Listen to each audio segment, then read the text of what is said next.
Assalamualaikum warahmatullahi wabarakatuh. Perkenalkan, nama saya Gemali Neker dengan NIM 22087126 dari Departemen Pendidikan Kepelatihan Olahraga. Baik, dalam video kali ini saya akan membahas tentang analisis lingkungan, peluang, dan ide wirausaha. Begitu pentingnya lingkungan dan begitu pentingnya peluang bagi pemula yang ingin membuka bisnis usaha. Perlu menganalisis sedemikian rupa lingkungan dan peluang-peluang tempat di mana kita mendirikan sebuah usaha. Itu merupakan atau menjadi suatu titik dampak baik bagi usaha kita. Analisis lingkungan bisnis. Lingkungan dibagi menjadi dua, yaitu lingkungan internal dan lingkungan eksternal.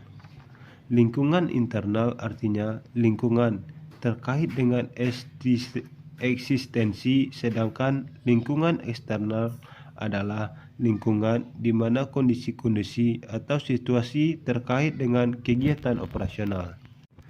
Ini menjadi dua jenis lingkungan ketika kita ada di area organisasi. Lingkungan menjadi suatu kondisi di mana peluang-peluang bisnis itu harus menjadi dasar dan pertimbangan ketika memulai sebuah usaha. Lingkungan eksternal dibagi juga menjadi beberapa bagian.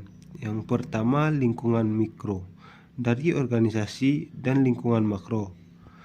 Mikro berarti terkait secara langsung dengan kegiatan operasional, sementara yang tidak berkaitan dengan operasional kita menyebutnya dengan lingkungan makro. Lingkungan internal pada prinsipnya secara teori adalah berbagai hal yang terkait langsung ataupun tidak dengan organisasi, dengan kegiatan sehari-hari di dalam lembaga yang mempengaruhi langsung setiap program yang masuk ke dalam lingkungan internal. Organisasi ini adalah owner, para pengelola, serta lingkungan fisik.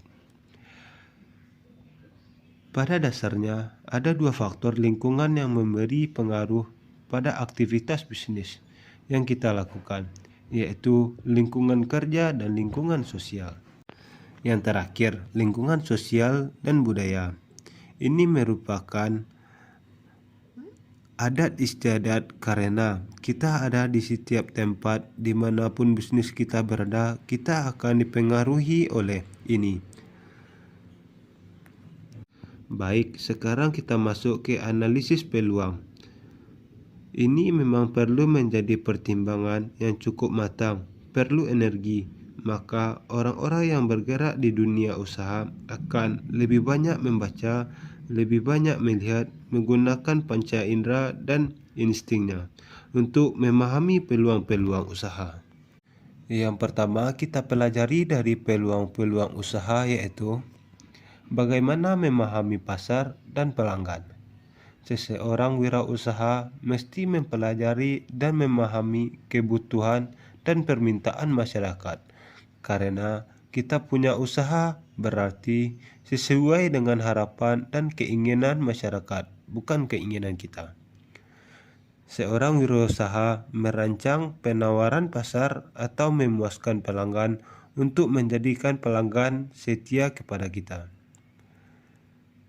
Seseorang wirausaha mesti punya orientasi yang jelas pada hasil dari memahami pasar, yaitu peningkatan pendapatan yang bersifat jangka panjang. Peluang muncul karena beberapa sebab. Yang pertama adalah masalah, yang kedua adalah kebutuhan, yang ketiga karena adanya keinginan, yang keempat karena memang diciptakan. Jadi peluang itu muncul kadang-kadang memang perlu diciptakan. Baik, kita lihat peluang yang muncul dari masalah. Peluang itu muncul dari masalah yang menyusahkan, menyengsarakan orang-orang Orang yang berpikir jernih pada akhirnya dapat melihat bahwa di setiap masalah pasti ada penyelesaiannya, dan itu adalah peluang.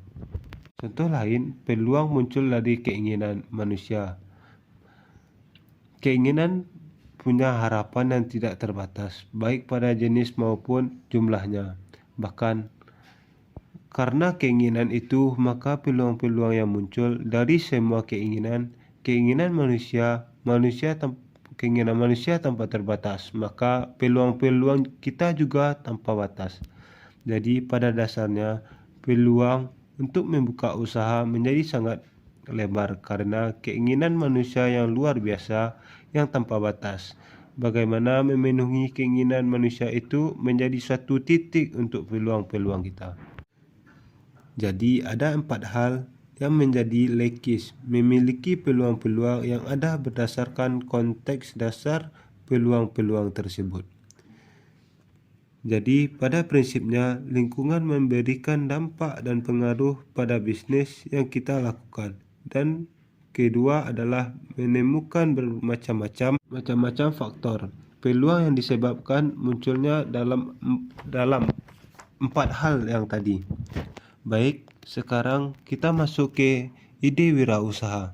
Wirausaha adalah seseorang yang mengembangkan produk baru dengan ide baru. Kegiatan ini menuntun kreativitas dan kemampuan untuk melihat pola-pola yang lagi tren. Gagasan dalam bahasa artinya segala sesuatu yang menginspirasi seseorang untuk melakukan atau mendorong munculnya suatu ide. Satu ide usaha dan menjadi lebih awal apakah ide muncul dapat menghasilkan suatu nilai tambahan atau tidak. Untuk seseorang wirausaha, gagasan ini adalah menjadi awal penciptaan dari usaha yang akan mereka lakukan, bahwa gagasan menjadi kekuatan internal seperti hak cipta. Oleh karena itu, gagasan memiliki nilai yang tinggi yang sebenarnya patut dan bisa dilindungi di bawah payungan hukum. Jadi, yang paling mahal itu sebenarnya adalah ide. Hanya itu yang dapat saya simpulkan dari video yang Bapak berikan. Terlebih terkurang saya mohon maaf. Wabillahi taufiq wal hidayah. Assalamualaikum warahmatullahi wabarakatuh.